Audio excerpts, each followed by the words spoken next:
why we don't have the same mind and heart of God? We know it is because of sin.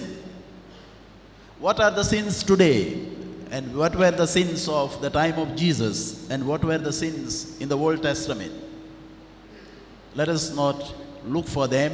Let us see the example of Adam and Eve. They knew that there was a God, and they knew that they were creatures. They had a fear. He is God and we are not. We want to be like God. He is creator and we are creatures. We are not satisfied. We are not happy about it. We want to be like God and we don't need His help. We can try and we can become like God. And this is the first sin of fear. And then we put on extra efforts to be like someone we are not by our own will, our own mind, and our own spirit. The first sin is that of fear and a struggle to become what we are not by our own efforts. The second sin we see in the life of Abel and Cain. Cain is not happy that his brother is preferred and he is liked by God. And here comes the jealousy. Why he is preferred? I want to push myself and make number one. I want to be liked and admired by others. I should be preferred. And I am ready to eliminate my brother if he comes on my way. To make myself likable and lovable, I use my strength, my efforts, even at the cost of the life of my own brother and sister. And the third sin we see in the book of Genesis chapter 11. Here comes the ambition. I want to become permanent. I want to become prominent. Let us build a tower and let us make a name for ourselves. Let us not disappear from the life of this earth. Let us make ourselves permanent here on earth and let us build a tower. We shall have a name for ourselves. Why we should obey someone else? Those were the sins, summary of sins in the Old Testament. And these are the same sins even today. Let us see the life of the apostles, the disciples. They too had the same sins. We want to be number one and number two in His kingdom. So we don't want to be ordinary. We want to be extraordinary.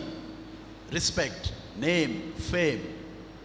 So in this context, in this atmosphere, in a fallen world, today we are celebrating using the words of Jesus Himself, His holy name, the name that invites us, reminds us, if you honor me, keep my word, do as I tell you.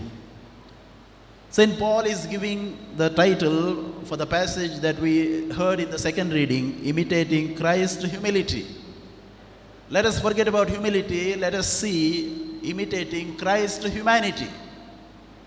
Because it is through humanity of Jesus that we have been saved. It is not because of the lofty thinking, it is not because of our efforts, because of our popularity that we save ourselves. We become like God just by imitating the humanity of Jesus. So Jesus is telling, I chose you to be saved. We don't want just God's help. We want to be saved from our sin, from this mentality. And Jesus says, I call you friends. And what do friends do? We allow our friends to touch our body. We become one physically with them. We share our ideas. What we think, we tell them. There is no more secrecy. And Jesus says, all that I see my Father saying and doing, I tell you. I don't call you servants, but I call you friends. I give access to be close to me. I give everything that I hear from my Father, the knowledge to you. My thinking, my ideas, I share with you. And finally, He gives His own Spirit.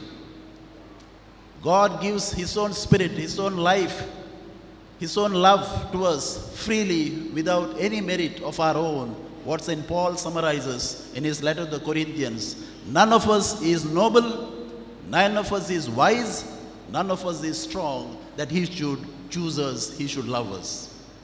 Spiritually, we are not noble that God chose us. We are not intellectually that wise that he should fall in love with us and choose us to be his friends.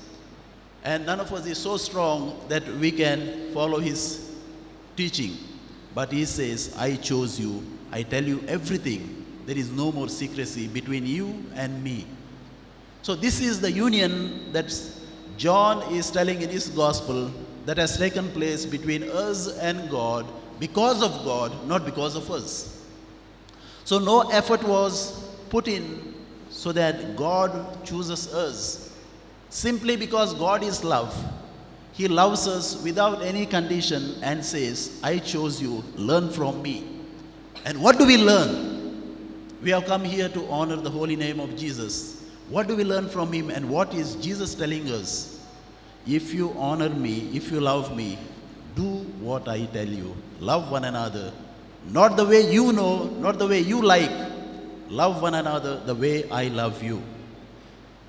This is exactly what is taking place when we grow in love. How do children love? The center of attraction is me. I am everything. Love me the way I love myself. I love myself and you are there to love me, and all attention you should give to me because I am the center of attraction and I am of value, and you are there as a tool to love me and to satisfy my need. Growing up, when we love one another, falling in love, what do we say? I love you. Why don't you love me the way I love you? I see you to be attractive, you are fascinating, I love you, but don't you admire me and love me the way I love you? Mutual love. And when it comes to third, it is no more you love me the way I love you, but rather I have fallen in love with something, someone, why don't we love together? That thing or that love. And Jesus says, kingdom of God is like a pearl, is like a treasure. Have you found that treasure? If we find, we leave everything else and we go after that person, that treasure, that pearl. We sell everything if we have tasted that love. This is what St. John of the Cross is telling us when he was asked by Jesuits to become a Jesuit so that we could become great and in charge of the university where he was studying. And St. John of the Cross asked only one question: have you fallen in love with anyone? Are you in love with someone? And when he said no, I am in love with someone, so I don't want to be Jesuit. He became a Carmelite. Within a span of 11 to 13 years, this young man is in the prison. And outside the prison of the monastery, people are discussing how to eliminate this man. He should not come out alive. He has some lofty, noble ideas which we are not ready to accept. We have to eliminate him. Let us make sure that this young man does not come out alive. And what does John of the Cross do? He sits in his tiny cell and writes the poem, Spiritual Canticle. You touched my life. I am in love with you. Where have you gone? And he is asking the questions. Have you seen him somewhere? Tell me, I want to be with that person. This is the story of St. Paul in the letter to the Philippians. He is telling, I have been good according to the standards of the world. I have been noble. I have been faithful, very observant. I was very religious until I found Christ. And he immediately corrects himself saying, not that I found, until he found me. He touched me, now I want to touch him. I want to possess the one who has possessed me. All that I have been doing so far, I consider as loss, I consider as garbage. All the good things that he has been doing, he considers as garbage because of the supreme light and love he experienced in Christ. This is the story we have been reading in the life of St. Paul, and this is the message Paul is communicating to us. Have the mind of Christ. How will we have it? If we are convinced that Christ has chosen me, he has touched me, all the standards of this world I consider as satanic. And in the Gospel of St. Mark, chapter 3, Jesus is saying, when he was accused that he is driving out demons in the name of Beelzebul, he says, if Beelzebul is driving out demons, then know that his kingdom is coming to an end. A house divided against itself cannot stand. It will collapse. If we have received the Spirit of Jesus, that Spirit will transform us, provided we consciously allow our thinking, our mind to be transformed according to that Spirit. If we allow ourselves to be saturated by the standards and by the spirit of this world, no matter how many rituals we do, nothing will change. And Paul himself is encouraging us, saying, don't think that I have become perfect, but I look forward and I make an effort to get in touch with the one who has touched me and made me restless. For me to live is Christ, to proclaim him and him alone. No new theories, no new taxation system. And this is what Jesus has been telling his disciples. Is it okay to pay tax? He says, I have not come to teach you taxation system. I have come to restore your image. You are created in the image and likeness of God, and my job is to restore that image. And how does he do it? By dying on the cross. Before he dies on the cross, he prays what death he has in front of his eyes. He says, Father, remove this chalice for me. This is shameful, this is painful, this is embarrassing to others that I, being the Son of God, I have to go through this process. Immediately he says, not my will, thy will be done. This is the characteristics of a person who is baptized. Do I die to the attractions, to the lurings, to the standards of this world? If I am ready, this is how we honor the holy name of Jesus. He has come as a tiny baby in a manger to tell us that he has come to become our food. And he says, I have come so that you may have life in abundance. So he will constantly remind us, learn from me, I am meek and humble of heart. We need not compete. We just cooperate with each other, considering others to be better than ourselves. This is painful, but Jesus is expecting this is what we need to be doing as his friends, as his disciples.